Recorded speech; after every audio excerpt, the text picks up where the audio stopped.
Okay, so after talking about filter flow in depth and learning about the risks of using bidirectional filters and the pitfalls of pulling in a foreign key instead of a primary, you may be thinking to yourself, man, it is really easy to make major mistakes in Power BI. And to some extent, that's true.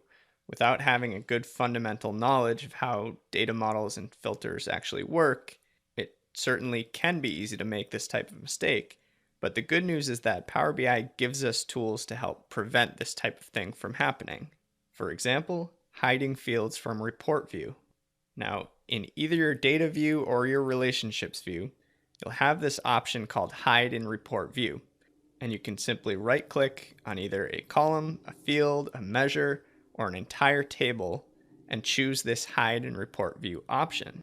And what that does is essentially make that field or table inaccessible from the report tab. It makes it invisible. So you can still access the data and see the information within the data or the relationships views, but end users in the report view will not be able to access those fields. So this is a really common way to prevent users from accidentally filtering using invalid fields, like a foreign key from a data table instead of a primary key from a lookup.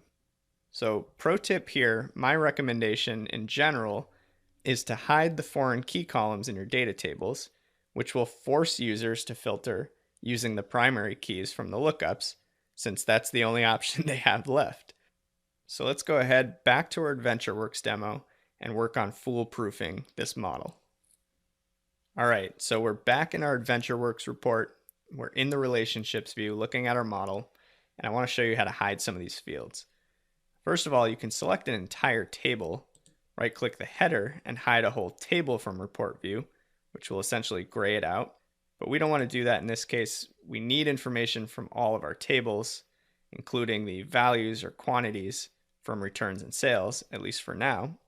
But what we can do is start hiding some of these foreign keys, because 99% of the time, we don't want users filtering on dates or products or customers or territories within the data table itself. You can access that same exact information using fields from the lookup tables instead. So all we need to do is hover over the field, right click, and click hide and report view. You might see it flash at you like that. That's okay. We're going to do the same thing for stock date. There we go. It grays out. That means it's now hidden. We can keep order number in there, but let's hide product key and customer key and territory key.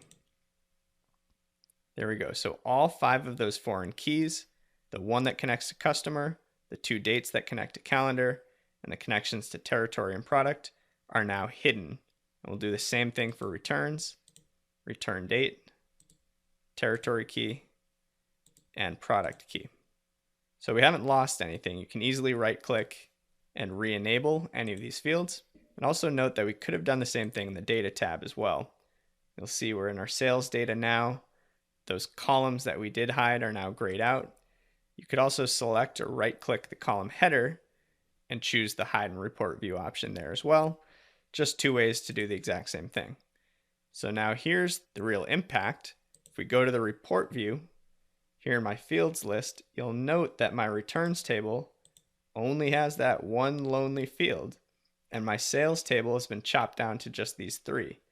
So remember, hiding from report view makes them invisible or inaccessible, but only within this one view.